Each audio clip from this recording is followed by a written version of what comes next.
Good morning everyone. Today we are in the 20th session of Quantitative Technique 1,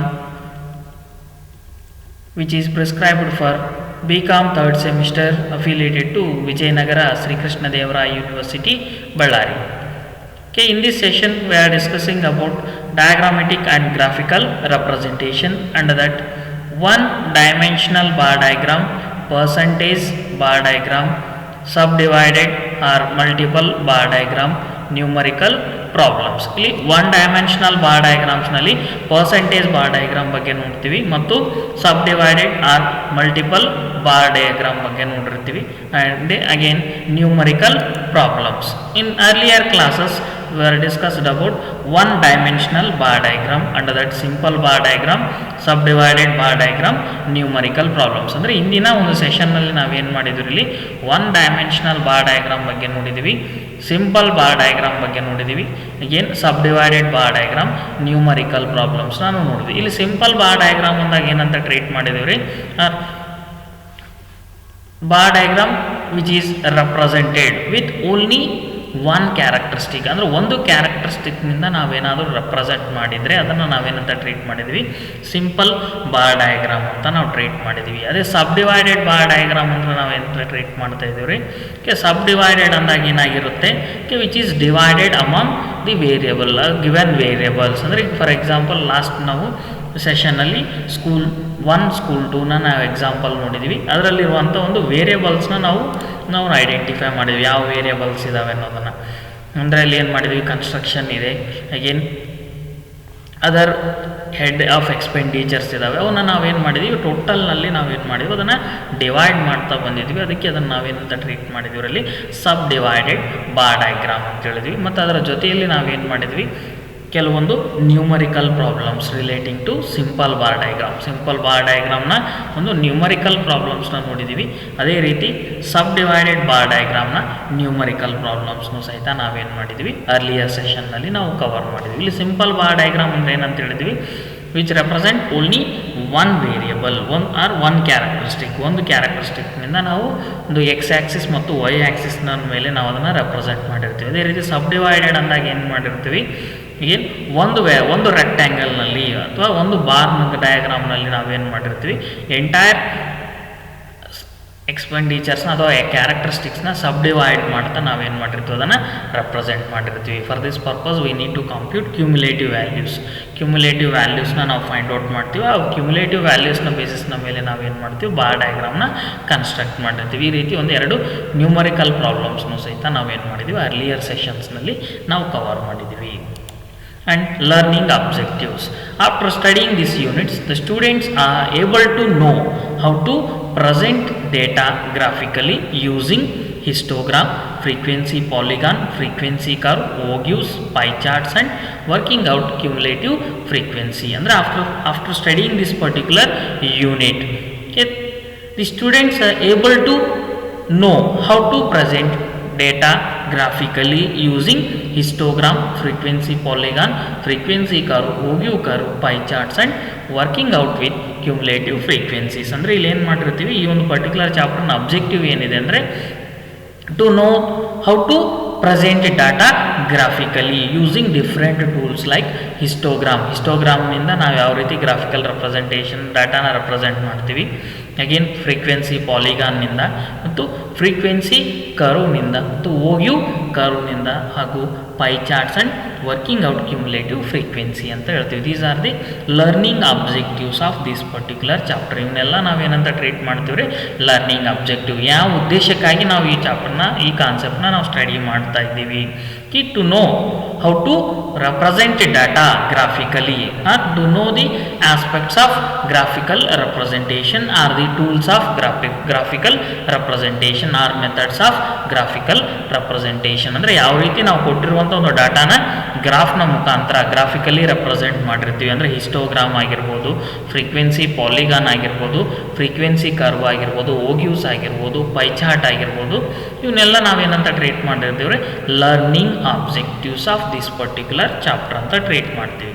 and next one is learning outcomes of this particular chapter. Students will be able to analyze and interpret within the context they are written in diagrams and to present data graphically using histogram, frequency, polygon and curves and pie chart. Andre students will be able to analyze and interpret within the context they are written in diagrams. Andre ಅಲ್ಲಿ ಏನು ಮಾಡಿರುತ್ತೆ, students will be able, after completion of this particular chapter, students will be able to analyze, interpret within the context they are written in the diagram. ಅಂದರೆ diagram ಬೇಸಿಸ್ನ ಮೇಲೆ ಏನು ಮಾಡ್ಬೋದು, ಅದನ್ನು analyse ಮತ್ತು interpret ಮಾಡ್ಬೋದು to present data graphically using histogram, frequency polygon, frequency curve and pie charts. ಈ ಮುಖಾಂತರ, ಈ ಒಂದು ಡಯಾಗ್ರಾಮ್ಸ್ನ ಮುಖಾಂತರ ನಾವು ಡಾಟಾನ ಯಾವ ರೀತಿ ರೆಪ್ರೆಸೆಂಟ್ ಮಾಡ್ಬೋದು ಅನ್ನೋದನ್ನು ಈ ಒಂದು ಪರ್ಟಿಕ್ಯುಲರ್ ಚಾಪ್ಟರ್ ಕಂಪ್ಲೀಟ್ ಆದ ನಂತರ ನಾವು ಕಲಿಬೋದು.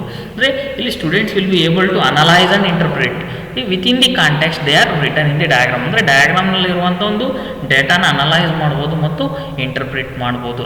Again they know how to present data graphically using tools like histogram, frequency polygon and frequency curve and pie chart. ಇವನ್ನೆಲ್ಲ ಬಳಕೆ ಮಾಡ್ತಾ ಯಾವ ರೀತಿ ನಾವು ಡಯಾಗ್ರಾಮ್ಸ್ನ ಅಂದ ಡಾಟಾನ ರೆಪ್ರೆಸೆಂಟ್ ಮಾಡ್ತೀವಿ ಅನ್ನೋದನ್ನು ಈ ಚಾಪ್ಟರ್ನಿಂದ ಕಲಿಬೋದು. These are the learning outcomes of this particular chapter. And here one dimensional bar diagram and that percentage bar diagram. Here subdivided bar diagram presented on a percentage basis is known as percentage bar diagram. ಅಂದ್ರೆ ಇಲ್ಲಿ ಏನ್ರಿ, subdivided bar diagrams presented on a percentage basis. ಅಂದ್ರೆ subdivided bar diagram ನ ನಾವು percentage basis ನ ಮೇಲೆ ನಾವು present ಮಾಡಿದರೆ ಅದನ್ನು ನಾವೇನಂತ ಟ್ರೀಟ್ ಮಾಡ್ತಾ ಇದ್ದೀವಿ ಇಲ್ಲಿ, percentage bar diagram. Here subdivided bar diagrams are presented on a percentage basis, then it is treated as the percentage bar diagram. ಅದನ್ನು ಏನಂತ ಟ್ರೀಟ್ ಮಾಡ್ತೀವಿ ನಾವು, ಪರ್ಸೆಂಟೇಜ್ ಬಾರ್ ಡಯಾಗ್ರಾಮ್ ಅಂತ ಟ್ರೀಟ್ ಮಾಡಿರ್ತೀವಿ. ಅದೇ ರೀತಿ percentage bar diagram will be more appealing than subdivided bar diagram. Here the percentage bar diagram will be more appealing than the subdivided bar diagram, and also comparison between components is much easier using percentage bar diagram. ಅಂದರೆ ಇಲ್ಲಿ comparison between components is much easier using percentage bar diagram when compared to subdivided bar diagram. ಇಲ್ಲಿ subdivided bar diagramಗೆ ನಾವು compare ಮಾಡಿದಾಗ ಏನಾಗಿರುತ್ತೆ, ಆ comparison between components ಅನ್ನೋದು which is much easier than the subdivided bar diagram. subdivided bar diagramಗೆ ನಾವು compare ಮಾಡಿದಾಗ which is much easier ಅಂತ ನಾವು ಹೇಳಿರ್ತೀವಿ. ಯಾಕಂದರೆ ಇಲ್ಲಿ ಏನಾಗಿರುತ್ತೆ, which is the data which is represented on percentage ಬೇಸಿಸ್ನ ಮೇಲೆ ನಾವೇನು ಮಾಡಿರ್ತೀವಿ, ಡಾಟಾನ ರೆಪ್ರೆಸೆಂಟ್ ಮಾಡಿರ್ತೀವಿ. It is useful for comparing different components. ಆ ಡಿಫ್ರೆಂಟ್ ಕಾಂಪೋನೆಂಟ್ಸ್ ಕೊಟ್ಟಿರುವಂಥ ಕಾಂಪೋನೆಂಟ್ಸ್ನ ನಾವು ಐಡೆಂಟಿಫೈ ಮಾಡೋದಕ್ಕೆ, ಕಂಪೇರ್ ಮಾಡೋದಕ್ಕೆ ನಮಗೆ ಯಾವುದು ಯೂಸ್ಫುಲ್ ಆಗಿರುತ್ತೆ, percentage bar diagram when compare to subdivided bar diagramಗೆ ಕಂಪೇರ್ ಮಾಡಿದಾಗ ಮಚ್ ಈಸಿಯರ್ ಅಂತ ನಾವು ಟ್ರೀಟ್ ಮಾಡಿರ್ತೀವಿ. ಆ್ಯಂಡ್ ದಿ ಪರ್ಸೆಂಟೇಜ್ ಒಂದು ಫಾರ್ಮುಲಾನು ಇರುತ್ತೆ ರೀ, percentage of individual item is equal to value of individual item divided by total value into 100. This is the formula for computation of percentage of individual item. ನಾವು ಇಲ್ಲಿ individual ಐಟಮ್ನ compute ಮಾಡಬೇಕು ಅಂದಾಗ ನಮಗೆ ಏನು ಫಾರ್ಮುಲಾನ ಅಪ್ಲೈ ಮಾಡ್ತೀವಿ ನಾವು, ಪರ್ಸೆಂಟೇಜ್ ಆಫ್ ಇಂಡಿವಿಜುವಲ್ ಐಟಮ್. ಯಾವುದನ್ನು apply ಮಾಡ್ತಾ ಇದ್ದೀವಿ, percentage of individual item is equal to value of individual item divided by total item into 100 ಅನ್ನೋ ಫಾರ್ಮುಲಾನ ನಾವೇನು ಮಾಡ್ತೀವಿ, ಅಪ್ಲೈ ಮಾಡಿರ್ತೀವಿ. This is relating to percentage bar diagram. ಪ್ರಾಬ್ಲಮ್ನ ನೋಡ್ತೀವಿ. Total expenditure incurred on various heads of 2 schools in an year are given below. Draw a suitable bar diagram. ಇಲ್ಲಿ expenditure ಹೆಡ್ನ provide ಮಾಡಿದ್ದಾನೆ, amount ಇನ್ ಲ್ಯಾಕ್ಸ್ನ provide ಮಾಡಿದ್ದಾನೆ ರೀ. School 1, school 2. ಈ construction bar repairs, school 1 80 lakhs, school 2 90 lakhs, computers 35 lakhs 50 lakhs, for laboratory 30 lakhs 25 lakhs, watering plant 45 lakhs 40 lakhs, library books 40 lakhs 30 lakhs, total 230 lakhs and 235 lakhs. ಈ ರೀತಿ ಏನು ಮಾಡಿರ್ತಾನೆ, ಒಂದು ಇನ್ಫಾರ್ಮೇಷನ್ನ provide ಮಾಡಿದ್ದಾನೆ for the purpose of constructing percentage bar diagram. ಈ ಒಂದು ಬೇಸಿಸ್ನ ಮೇಲೆ ನಮಗೆ ಇಲ್ಲೇನ್ರಿ ಎರಡು ವೇರಿಯೇಬಲ್ಸ್ನ ಕೊಟ್ಟಿದ್ದಾನೆ. ಒಂದು ಎಕ್ಸ್ಪೆಂಡಿಚರ್ ಹೆಡ್ ಇದೆ, ಸ್ಕೂಲ್ 1 ಒಂದು ವೇರಿಯೇಬಲ್, ಸ್ಕೂಲ್ 2 ಒಂದು ವೇರಿಯೇಬಲ್ ರೀ. ಅದರಲ್ಲಿ ಸಬ್ ಡಿವೈಡೆಡ್ ಕಾಂಪೋನೆಂಟ್ಸ್ ಬಂದುಬಿಟ್ಟು ಕನ್ಸ್ಟ್ರಕ್ಷನ್ ರಿಪೇರ್ಸ್ ಇದೆ, ಕಂಪ್ಯೂಟರ್ಸ್ ಇದೆ, ಲ್ಯಾಬ್ರೇಟ್ರಿ ಇದೆ, ವಾಟರಿಂಗ್ ಪ್ಲಾಂಟ್ಸ್ ಇದೆ, ಲೈಬ್ರರಿ ಬುಕ್ಸ್ ಇದೆ, ಟೋಟಲ್ ಇದೆ. ಈ ರೀತಿ ಒಂದು ಕಾಂಪೋನೆಂಟ್ಸ್ನು ಸಹಿತ ಏನು ಮಾಡಿದ್ದಾನೆ ಎಕ್ಸ್ಪೆಂಡಿಚರ್ ಹೆಡ್ನಲ್ಲಿ ಪ್ರೊವೈಡ್ ಮಾಡಿದ್ದಾನೆ. ಓಕೆ, ಈ ಬೇಸಿಸ್ನ ಮೇಲೆ ನಾವೇನು ಮಾಡ್ತೀವಿ ಪರ್ಸೆಂಟೇಜ್ ಬಾರ್ ಡಯಾಗ್ರಾಮ್ನ ನಾವು ಕಂಪ್ಯೂಟ್ ಮಾಡಬೇಕು. Before going to construct the percentage bar diagram we need to compute the cumulative value percentages for this value. ಇಲ್ಲಿ ಈ ಒಂದು ವ್ಯಾಲ್ಯೂಸ್ಗೆ ನಾವು ಪರ್ಸೆಂಟೇಜಸ್ನ ಕಂಪ್ಯೂಟ್ ಮಾಡಬೇಕು. ಇದರ ಟೋಟಲ್ನ ನಾವೇನಂತ ಟ್ರೀಟ್ ಮಾಡಿದ್ದೀವಿ 100%ಗೆ ಈಕ್ವಲ್ ಅಂತ ಟ್ರೀಟ್ ಮಾಡ್ತೀವಿ. ಈ 100%ನಲ್ಲಿ ಈ ವ್ಯಾಲ್ಯೂಸ್, ಈ component values, individual component values ಎಷ್ಟಿದೆ ಅನ್ನೋದನ್ನು ನಾವು ಫೈಂಡ್ ಔಟ್ ಮಾಡ್ತೀವಿ. ಇದಕ್ಕಾಗಿ ಒಂದು ಫಾರ್ಮುಲಾ ಇದೆ. ಏನ್ರಿ formula? percentage of individual item is equal to value of individual item divided by total value into 100. ಈ ಫಾರ್ಮುಲಾನ ನಾವು ಅಪ್ಲೈ ಮಾಡಿರ್ತೀವಿ. ಈ ಫಾರ್ಮುಲಾನ ಅಪ್ಲೈ ಮಾಡಿ ಕಂಪ್ಯೂಟ್ ಮಾಡ್ತೀವಿ. ಈಗ ನೋಡ್ರಿ, the solution for this problem, the component bar diagram is presented in figure 4.5. amount in lakhs, expenditure head school 1 school 2. ಇಲ್ಲಿ ನಾವೇನು ಮಾಡಿದ್ದೀವಿ ಅಮೌಂಟ್ ಸ್ಪೆಂಟ್ನ ತೊಗೊಂಡಿದ್ದೀವಿ. ಅಗೇನ್ ಇಲ್ಲಿ ಅಮೌಂಟ್ ಸ್ಪೆಂಟಿಗೆ ನಾವೇನು ಮಾಡ್ತಾ ಇದ್ದೀವಿ ಪರ್ಸೆಂಟೇಜ್ ಆಫ್ ಅಮೌಂಟ್ ಸ್ಪೆಂಟ್ನ ಕ್ಯುಮುಲೇಟಿವ್ ಪರ್ಸೆಂಟೇಜ್. ಅಂದರೆ ಸ್ಕೂಲ್ 1ಗೆ ನಾವೇನು ಮಾಡಿದ್ದೀವಿ ಅಮೌಂಟ್ ಸ್ಪೆಂಟ್ನ ಬೇಸ್ ಮಾಡ್ಕೊಂಡು ಏನು ಮಾಡಿದ್ದೀವಿ ಪರ್ಸೆಂಟೇಜ್ ಆಫ್ ಅಮೌಂಟ್ ಸ್ಪೆಂಟ್ನ ತೊಗೊಳ್ತೀವಿ, ಕ್ಯುಮುಲೇಟಿವ್ ಪರ್ಸೆಂಟೇಜ್ನ ಕಂಪ್ಯೂಟ್ ಮಾಡ್ತೀವಿ. ಅದೇ ರೀತಿ ನಾವೇನು ಮಾಡಿದ್ದೀವಿ school 2 amount spent percentage of amount spent cumulative percentage. School 2ನಲ್ಲಿ ನಾವು ಇವುದನ್ನು ನಾವು ರೆಪ್ರೆಸೆಂಟ್ ಮಾಡ್ತಾ ಇದ್ದೀವಿ. ಸ್ಕೂಲ್ 1ನಲ್ಲಿ ಇವು 3 ರೆಪ್ರೆಸೆಂಟ್ ಮಾಡಿದ್ವಿ, ಸ್ಕೂಲ್ 2ನಲ್ಲಿ ಇವು 3ನ ರೆಪ್ರೆಸೆಂಟ್ ಮಾಡಿದ್ವಿ. ಇಲ್ಲಿ ಕನ್ಸ್ಟ್ರಕ್ಷನ್ ಬಾರ್ ರಿಪೇರ್ಸ್ ಇದೆ, ಅಗೇನ್ ಕಂಪ್ಯೂಟರ್ಸ್ ಇದೆ, ಲ್ಯಾಬ್ರೇಟರಿ ತೊಗೊಂಡಿದ್ದೀವಿ, ವಾಟರಿಂಗ್ ಪ್ಲಾಂಟ್ಸ್ ತೊಗೊಂಡಿದ್ದೀವಿ, library books. These are the expenditure heads. ಈ ಬೇಸಿಸ್ನ ಮೇಲೆ ನಾವೇನು ಮಾಡ್ತೀವಿ ಪರ್ಸೆಂಟೇಜ್ನ ಕಂಪ್ಯೂಟ್ ಮಾಡ್ತೀವಿ. ಪರ್ಸೆಂಟೇಜ್ ಆಫ್ ಇಂಡಿವಿಜುವಲ್ ಐಟಮ್ನ ನಾವು ಕಂಪ್ಯೂಟ್ ಮಾಡೋದಕ್ಕೆ ಒಂದು ಫಾರ್ಮುಲಾನ ಹೇಳಿದ್ದೀವಿ. ಏನ್ರಿ ಅದು? Percentage of individual item is equal to value of individual item divided by total value into 100. ಈ ಫಾರ್ಮುಲಾನ ನಾವು ಅಪ್ಲೈ ಮಾಡ್ತೀವಿ. ಇದು ಇಂಡಿವಿಜುವಲ್ ಐಟಮ್ನ ವ್ಯಾಲ್ಯೂ ಅಂತ ಹೇಳ್ತೀವಿ, ಅದರ ಟೋಟಲ್ ವ್ಯಾಲ್ಯೂ 230 ಅಂತ ಹೇಳ್ತೀವಿ, ಇಂಟು 100 ಮಾಡಿರ್ತೀವಿ. ಅವಾಗ ನಮಗೇನು ಸಿಕ್ಕಿರುತ್ತೆ ಪರ್ಸೆಂಟೇಜ್ ಆಫ್ ಅಮೌಂಟ್ ಸ್ಪೆಂಟ್. ಇಲ್ಲಿ ಕನ್ಸ್ಟ್ರಕ್ಷನ್ ಬಾರ್ ರಿಪೇರ್ಸ್ಗೆ ನಾವು ಫಾರ್ಮುಲಾನ ಅಪ್ಲೈ ಮಾಡ್ತೀವಿ. ಏನಂತ ಅಪ್ಲೈ ಮಾಡಿರ್ತೀವಿ ಇಲ್ಲಿ individual item value divided by total value into 100. Individual value ಎಷ್ಟಿದೆ ಇಲ್ಲಿ 80 ಇದೆ. Individual value item divided by total value 230 into 100 ಮಾಡಿದಾಗ ನಮಗೆ ಪರ್ಸೆಂಟೇಜ್ ಎಷ್ಟು ಬಂದಿರುತ್ತೆ 35% ಏನಿರುತ್ತೆ ರೀ ಪರ್ಸೆಂಟೇಜ್ ಆಫ್ ಅಮೌಂಟ್ ಸ್ಪೆಂಡ್ ಸಿಕ್ಕಿರುತ್ತೆ. ಅದೇ ರೀತಿ ನಾವೇನು ಮಾಡಿರ್ತೀವಿ ಕಂಪ್ಯೂಟರ್ಸ್ 35 ಇದೆ, 35 individual item divided by total 230 into 100 ಮಾಡಿದಾಗ 15%ನ ಏನ್ರಿ ಪರ್ಸೆಂಟೇಜ್ ಆಫ್ ಅಮೌಂಟ್ ಸ್ಪೆಂಟ್ ಅಂತ ತೊಗೊಂಡಿರ್ತೀವಿ. ಏನು ಲ್ಯಾಬ್ರೇಟ್ರೀಸ್ ಬಂದುಬಿಟ್ಟು 30 individual item value divided by 230 total value into 100ನ ನಾವು ಅಪ್ಲೈ ಇಂಟು 100ನ ಜೊತೆ ಮಲ್ಟಿಪ್ಲೈ ಮಾಡಿದಾಗ ನಮಗೆ ಎಷ್ಟು ಬಂದಿರುತ್ತೆ 13% ಬಂದಿರುತ್ತೆ. ಅದನ್ನು ನಾವು ರೌಂಡ್ ಆಫ್ ಮಾಡಿರ್ತೀವಿ, ಫ್ರ್ಯಾಕ್ಷನಲ್ ವ್ಯಾಲ್ಯೂಸ್ನ 13% ಅಂತ ತೊಗೊಂಡಿದ್ದೀವಿ. ಅದೇ ರೀತಿ ವಾಟರಿಂಗ್ ಪ್ಲಾಂಟ್ಸ್ಗೆ 45 ಇದೆ. Again 45 individual value divided by 230 total value into 100ನಿಂದ ಮಲ್ಟಿಪ್ಲೈ ಮಾಡಿದರೆ ನಮಗೆ ಪರ್ಸೆಂಟೇಜ್ ಆಫ್ ಅಮೌಂಟ್ ಸ್ಪೆಂಡ್ ಬಂದುಬಿಟ್ಟು 20% ಅಂತ ಬಂದಿರುತ್ತೆ. ಅದನ್ನು ಫ್ರ್ಯಾಕ್ಷನಲ್ ಇದನ್ನು ನಾವು ರೌಂಡ್ ಆಫ್ ಮಾಡ್ತೀವಿ. ಏನು 40 ಲೈಬ್ರರಿ ಬುಕ್ಸ್ ಬಂದುಬಿಟ್ಟು ಇಂಡಿವಿಜುವಲ್ 40% ಇದೆ.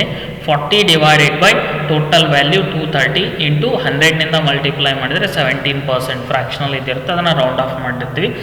This total percentage which must be equal to 100. ಇದು ಎಷ್ಟಕ್ಕೆ ಈಕ್ವಲ್ ಆಗಿರುತ್ತೆ ರೀ ಪರ್ಸೆಂಟೇಜ್ ಅನ್ನೋದು ಯಾವತ್ತಿಗೂ 100 ಅಂತ ನಾವು ರೆಪ್ರೆಸೆಂಟ್ ಮಾಡ್ತೀವಿ. 100% ಈಕ್ವಲ್ ಆಗುತ್ತೆ. 35 ಪ್ಲಸ್ 15 50, 50 ಪ್ಲಸ್ 13 63 ಪ್ಲಸ್ 20 83 ಪ್ಲಸ್ 17 100%ನ ನಾವು school percentage of amount spent ಅಂತೇಳಿ 100%ನ ಈ ರೀತಿ ನಾವು ಡಿವೈಡ್ ಮಾಡಿರ್ತೀವಿ.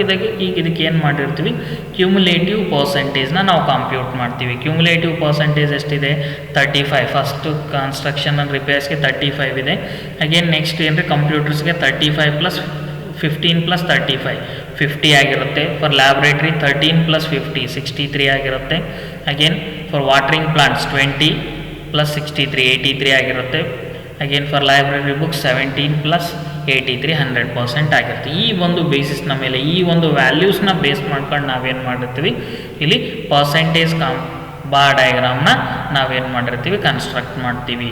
ಅದೇ ರೀತಿ ಸ್ಕೂಲ್ 2 ಅಮೌಂಟ್ ಸ್ಪೆಂಟ್ ಇದೆ 90 for construction, 50 for computers, 25 lakhs for laboratory, 40 lakhs for watering plants, 30 lakhs for library ಬುಕ್ಸ್ನ ಪ್ರೊವೈಡ್ ಮಾಡಿದ್ದಾನೆ. ಅಗೇನ್ ಇದಕ್ಕೆ ನಾವೇನು ಮಾಡಿರ್ತೀವಿ ಪರ್ಸೆಂಟೇಜ್ ಆಫ್ ಅಮೌಂಟ್ ಸ್ಪೆಂಟ್ನ ನಾವು ಕಂಪ್ಯೂಟ್ ಮಾಡಬೇಕು. ಸೇಮ್ ಫಾರ್ಮುಲಾನ ಅಪ್ಲೈ ಮಾಡ್ತೀವಿ. Percentage of individual item is equal to amount of individual item divided by amount of total expenditure or total item into 100. ಇಲ್ಲಿ ನಮಗೆ ಇಂಡಿವಿಜುವಲ್ ಐಟಮ್ನ ಟೋಟಲ್ ಬಂದುಬಿಟ್ಟು 90 ಇದೆ, ಡಿವೈಡೆಡ್ ಬೈ ಟೋಟಲ್ ವ್ಯಾಲ್ಯೂ ಬಂದುಬಿಟ್ಟು 235 ಇದೆ, ಇಂಟು 100 ಮಾಡಿದರೆ 38% ಇದೆ. ಅಂದರೆ ನಮಗೆ ಒಂದು ಫ್ರಾಕ್ಷನಲ್ ವ್ಯಾಲ್ಯೂಸ್ ಇದ್ದಿರುತ್ತೆ. ಫ್ರಾಕ್ಷನಲ್ ವ್ಯಾಲ್ಯೂಸ್ನ ರೌಂಡ್ ಆಫ್ ಮಾಡ್ತೀವಿ. ರೌಂಡ್ ಆಫ್ ಮಾಡಿದರೆ ನಮಗೇನು ಬಂದಿರುತ್ತೆ 38% is the percentage of amount spent for construction. Construction ಪರ್ಪಸ್ಗೆ ಏನು ಮಾಡಿದ್ದೀವಿ 38%. ನೆಕ್ಸ್ಟ್ ಫಾರ್ ಕಂಪ್ಯೂಟರ್ಸ್ 50 ಇದೆ, 50 lakhs ಇದೆ, ಡಿವೈಡೆಡ್ ಬೈ 235 lakhs ಇಂಟು 100 ಮಾಡಿರ್ತೀವಿ. ನಮಗೆ 21% is the percentage of amount spent for computers ಅಂತ ನಾವು ಟ್ರೀಟ್ ಮಾಡ್ತೀವಿ. ಫಾರ್ ಲ್ಯಾಬೊರೇಟ್ರೀಸ್ 25 ಇದೆ, 25 ಡಿವೈಡೆಡ್ ಬೈ 235 ಇಂಟು 100 ಮಾಡಿದಾಗ 11% ಬಂದಿರುತ್ತೆ. ಫ್ರಾಕ್ಷನಲ್ ವ್ಯಾಲ್ಯೂಸ್ನ ರೌಂಡ್ ಆಫ್ ಮಾಡಿರ್ತೀವಿ. 11% ಏನಂತ 11% is the percentage of amount spent for laboratory. Again watering plant 17%, 40 divided by 235 into 100 ಮಾಡಿದಾಗ 17% ಬಂದಿರುತ್ತೆ. This 17% is considered as percentage of amount spent for watering plants ಅಂತ ಹೇಳ್ತೀವಿ. Library ಬುಕ್ಸ್ಗೆ 13% ಬಂದಿರುತ್ತೆ. 13 ಡಿವೈಡೆಡ್ ಬೈ 235 ಇಂಟು 30 ಇದೆ, 30 divided by 235 into 100 ಮಾಡಿದರೆ 13% ಬಂದಿರುತ್ತೆ. 13% is the percentage of amount spent for library books ಅಂತ ಹೇಳಿರ್ತೀವಿ. Next ಏನು ಮಾಡಿದ್ದೀವಿ ಕ್ಯುಮುಲೇಟಿವ್ 38 ಕ್ಯುಮುಲೇಟಿವ್ ಆಗಿರುತ್ತೆ. ಇಲ್ಲಿ 21 ಪ್ಲಸ್ 38 59 ಬರುತ್ತೆ ರೀ. 59 plus 11 70, 70 plus 17 87, 87 plus 13 100. This is the cumulative percentages. ಈ ಒಂದು ಪರ್ಸೆಂಟೇಜಸ್ ಬೇಸಿಸ್ನ ಮೇಲೆ ನಾವೇನು ಮಾಡಿರ್ತೀವಿ ಈಗ ಪರ್ಸೆಂಟೇಜ್ ಬಾರ್ ಡಯಾಗ್ರಾಮ್ನ ನಾವು ಕಂಪ್ಯೂಟ್ ಮಾಡಿರ್ತೀವಿ. ಇಲ್ಲಿ ಏನು ಮಾಡಿರ್ತೀವಿ ಪರ್ಸೆಂಟೇಜ್ನಲ್ಲಿ ಇಲ್ಲಿ ಇದು ಇಂಡಿವಿಜುವಲ್ ಐಟಮ್ನ ಪರ್ಸೆಂಟೇಜ್, ಇದು cumulative percentage. 35% is for percentage of amount spent for construction ಅಂತ ಹೇಳ್ತೀವಿ. Again 15% is for percentage of amount spent for computers ಅಂತ ಹೇಳ್ತೀವಿ. 13% is the percentage of amount spent for laboratory ಅಂತ ಹೇಳ್ತೀವಿ. 20% ಆಫ್ ಅಮೌಂಟ್ ಏನಂತ ಹೇಳ್ತೀವಿ for watering plant. 17% ಬಂದುಬಿಟ್ಟು for library books. ಇಲ್ಲಿ 38% for construction or repairs amount spent percentage of amount spent. 21% of amount spent for computers, 11% of amount spent for laboratory, 17% of amount spent for watering plants, again 13% of amount spent for library books. ಈ ರೀತಿ ನಾವೇನು ಮಾಡ್ತೀವಿ ಪರ್ಸೆಂಟೇಜ್ನ compute ಮಾಡಿ ಅದರ ಕ್ಯುಮುಲೇಟಿವ್ನ compute ಮಾಡ್ತೀವಿ. ಆ cumulative ಬೇಸಿಸ್ನ ಮೇಲೆ ನಾವೇನು ಮಾಡಿರ್ತೀವಿ ಇಲ್ಲಿ ಪರ್ಸೆಂಟೇಜ್ ಡಯಾಗ್ರಾಮ್ನ ರೆಪ್ರೆಸೆಂಟ್ ಮಾಡ್ತೀವಿ. ಇಲ್ಲಿ OX ಆ್ಯಕ್ಸಿಸ್ ಮತ್ತು OY ಆ್ಯಕ್ಸಿಸ್ನ ತೊಗೊಂಡಿರ್ತೀವಿ. ಇಲ್ಲಿ ಸ್ಕೂಲ್ 1 ಸ್ಕೂಲ್ 2 ಇಲ್ಲಿ ಪರ್ಸೆಂಟೇಜಸ್ನ ನಾವು ರೆಪ್ರೆಸೆಂಟ್ ಮಾಡ್ತಾ ಇದ್ದೀವಿ. ಇಲ್ಲಿ 1 ಯೂನಿಟ್ ಈಕ್ವಲ್ ಟು 20 lakhs ಅಥವಾ 20% ಅಂತ ನಾವು ರೆಪ್ರೆಸೆಂಟ್ ಮಾಡಿರ್ತೀವಿ. ಇಲ್ಲಿ this part represent construction is percentage ಇದೆ ರೀ 35% ಇದೆ, 35% ಸ್ಪೆಂಟ್ ಮಾಡಿದ್ವಿ. ನೆಕ್ಸ್ಟು ಕಂಪ್ಯೂಟರ್ಸ್ಗೆ 50% ಇದೆ, 50% ಆಗಿರುತ್ತೆ ರೀ 50%ಗೆ. ನೆಕ್ಸ್ಟು 63 ಇದೆ 63%ಗೆ. ನೆಕ್ಸ್ಟು 83 ಮತ್ತು ಲಾಸ್ಟಿಗೆ 100%ಗೆ ನಾವೇನು ಮಾಡಿದ್ವಿ ಈ ವ್ಯಾಲ್ಯೂಸ್ನ ನಾವು ರೆಪ್ರೆಸೆಂಟ್ ಮಾಡ್ತೀವಿ. ಇಲ್ಲಿ ಕನ್ಸ್ಟ್ರಕ್ಷನ್ ಈ ಪಾರ್ಟ್ ಬಂದುಬಿಟ್ಟು ಕನ್ಸ್ಟ್ರಕ್ಷನ್, ಇದು ಬಂದುಬಿಟ್ಟು ಕಂಪ್ಯೂಟರ್ಸ್, ಈ ಒಂದು ಪಾರ್ಟ್ನ ಬಂದುಬಿಟ್ಟು ಲ್ಯಾಬ್ರೇಟರಿ ಅಂತ ಹೇಳ್ತೀವಿ, ಈ ವಾಟರಿಂಗ್ ಪ್ಲಾಂಟ್ಸ್ ಅಂತ ಹೇಳ್ತೀವಿ, ಲೈಬ್ರರಿ ಅಂತ ಹೇಳ್ತೀವಿ. ಇದೇ ರೀತಿ ನಾವು ಇದೇ ಡಯಾಗ್ರಾಮ್ನಲ್ಲಿ ಸಹಿತ ನಾವು ರೆಪ್ರೆಸೆಂಟ್ ಮಾಡಿದ್ದೀವಿ. ನೆಕ್ಸ್ಟ್ ಬಂದುಬಿಟ್ಟು multiple bar diagrams. When more than one phenomenon is to represent in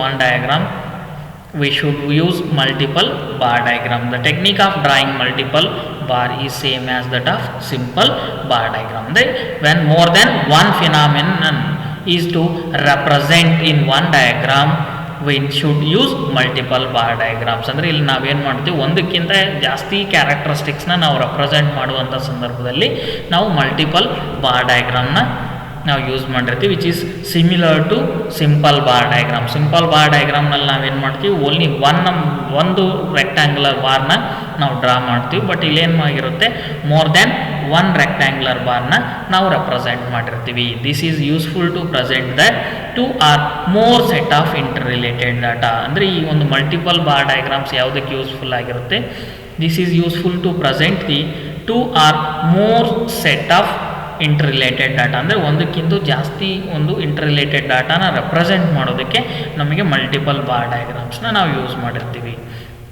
here question ಇದೆ relating to multiple bar diagram. Construct a multiple bar diagram from the following information. Okay, ಇಲ್ಲಿ year ಕೊಟ್ಟಿದ್ದಾನೆ, sales in rupees, gross profit in rupees, again net profit in rupees ಕೊಟ್ಟಿದ್ದಾರೆ. 1974 year 100 sales ಇದೆ, 100 rupees, ಇಲ್ಲಿ 30 ಇದೆ, ಇಲ್ಲಿ 10 net profit ಅಂತ ಹೇಳ್ತೇವೆ. 75ನಲ್ಲಿ 120, 40, 15 ಇದೆ. ಅಗೇನ್ 1976ನಲ್ಲಿ 130, 45, 25 ಇದೆ. 1977ನಲ್ಲಿ 150, 50, 25 ಇದೆ. ಇಲ್ಲಿ ನಾವು ಎಷ್ಟು ಕ್ಯಾರೆಕ್ಟರಿಸ್ಟಿಕ್ಸ್ ಇದಾವೆ, ಇಲ್ಲಿ 3 ಇಂಟರ್ ರಿಲೇಟೆಡ್ ವ್ಯಾಲ್ಯೂಸ್ ಇದ್ದಾವೆ. ಈ 3 ಇಂಟರ್ ರಿಲೇಟೆಡ್ ವ್ಯಾಲ್ಯೂಸ್ನ ನಾವು ರೆಪ್ರೆಸೆಂಟ್ ಮಾಡ್ತೀವಿ by using multiple bar diagram. Multiple bar ಡಯಾಗ್ರಾಮ್ನ ಯೂಸ್ ಮಾಡಿ ನಾವೇನು ಮಾಡಿರ್ತೀವಿ, ಬಾರ್ ಡಯಾಗ್ರಾಮ್ನ ಕನ್ಸ್ಟ್ರಕ್ಟ್ ಮಾಡ್ತೀವಿ. ಇಲ್ಲಿ ಫಸ್ಟ್ ಇಯರ್ನಲ್ಲಿ ನಾವು ಸೇಲ್ಸ್ನ ರೆಪ್ರೆಸೆಂಟ್ ಮಾಡಿದ್ದೀವಿ. ಫಸ್ಟ್ ಇಯರ್ ಸೇಲ್ಸ್ ಎಷ್ಟಿದೆ ರೀ, 100 ಇದೆ. ಇಲ್ಲಿ ನಾವು ಏನು ಮಾಡಿದ್ದೀವಿ, ಮಲ್ಟಿಪಲ್ ಬಾರ್ ಡಯಾಗ್ರಾಮ್ನ ವ್ಯಾಲ್ಯೂಸ್ನ ನಾವು ರೆಪ್ರೆಸೆಂಟ್ ಮಾಡ್ತಾ ಇದ್ದೀವಿ. 20, 40, 60, 80, 100, 120, 140, 160 ನಮಗೆ ಮ್ಯಾಕ್ಸಿಮಮ್ ಕವರ್ ಆಗಿ, ಮ್ಯಾಕ್ಸಿಮಮ್ ವ್ಯಾಲ್ಯೂ ಕವರ್ ಆಗಿ ನಾವೇನು ಮಾಡಿದ್ದೀವಿ, OY ವ್ಯಾಲ್ಯೂನ ನಾವು ನಲ್ಲಿ ರೆಪ್ರೆಸೆಂಟ್ ಮಾಡಿದ್ವಿ. OX ಆ್ಯಕ್ಸಿಸ್ನಲ್ಲಿ ನಾವು ಇಯರ್ಸ್ನ ನಾವು ರೆಪ್ರೆಸೆಂಟ್ ಮಾಡ್ತಾ ಇದ್ದೀವಿ. ಏನು ಇಲ್ಲಿ 100 ಇದೆ ಸೇಲ್ಸ್, ಅದರ ಪ್ರಾಫಿಟ್, ಗ್ರಾಸ್ ಪ್ರಾಫಿಟ್ ಬಂದುಬಿಟ್ಟು 30 ಇದೆ, ನೆಟ್ ಪ್ರಾಫಿಟ್ ಬಂದುಬಿಟ್ಟು 10 ಇದೆ. ಅದನ್ನು ಇಲ್ಲಿ 100 to 40, 10 ಈ ರೀತಿ ನಾವೇನು ಮಾಡಿದ್ವಿ, ರೆಪ್ರೆಸೆಂಟ್ ಮಾಡ್ತಾ ಇದ್ದೀವಿ. This rectangular bar represent sales and this one gross profit and this one net profit. Similarly for 1975ನಲ್ಲಿ ಏನಿದೆ, 120, 40, 15 ಇದನ್ನು ರೆಪ್ರೆಸೆಂಟ್ ಮಾಡ್ತೀವಿ. 120, 15 ಇದು this represent sales, gross profit, net ಪ್ರಾಫಿಟ್ನ ರೆಪ್ರೆಸೆಂಟ್ ಮಾಡಿರುತ್ತೆ. ಆ್ಯಂಡ್ ಸಿಮಿಲರ್ಲಿ ಫಾರ್ 1976 130, 45, 25 130, 45, 25 ನಾವು ರೆಪ್ರೆಸೆಂಟ್ ಮಾಡಿದ್ದೀವಿ. ಅಗೇನ್ ಫಾರ್ 1977 150, 50, 25 150, 50, 25 ನಾವು ರೆಪ್ರೆಸೆಂಟ್ ಮಾಡ್ತಾ ಇದ್ದೀವಿ. This is the multiple bar diagram. ಅಂದರೆ given variables are represented with multiple rectangular bars is considered as the multiple bar diagrams. Multiple bar diagrams ಅಂದರೆ ಇಲ್ಲಿ ಅಂದರೆ more than one ವೇರಿಯಬಲ್ನ ನಾವು represent ಮಾಡಿದಾಗ we will use multiple bar diagram. Multiple bar ಡಯಾಗ್ರಾಮ್ನ ನಾವು use ಮಾಡಿರ್ತೀವಿ. ಈಗೇನು multiple choice questions. The length of the bar will be same for all categories in Option A multiple bar diagram, Option B component bar diagram, Option C percentage bar diagram, Option D none of these. Option C, the length of bar will be same for all categories. For all categories, that is percentage bar diagram. ಅಂದರೆ ಯಾವ bar diagram length ಅನ್ನೋದು ಎಲ್ಲಿ same ಇರುತ್ತೆ, percentage bar ಡಯಾಗ್ರಾಮ್ನಲ್ಲಿ. For second one, in order to compare two or more related series. Option A multiple bar diagrams, option B component bar diagrams, option C percentage bar diagram, option D none of these. ಇಲ್ಲಿ in order to compare two or more related series multiple bar diagram, we use multiple bar diagram. ಏನನ್ನ ಬಳಕೆ ಮಾಡ್ತೀವಿ ನಾವಿಲ್ಲಿ, multiple bar ಡಯಾಗ್ರಾಮ್ನ. Multiple line chart is considered when there is more than, option A there is more than one time series, option B the units of the variables are different, option C A or C, option D A or B.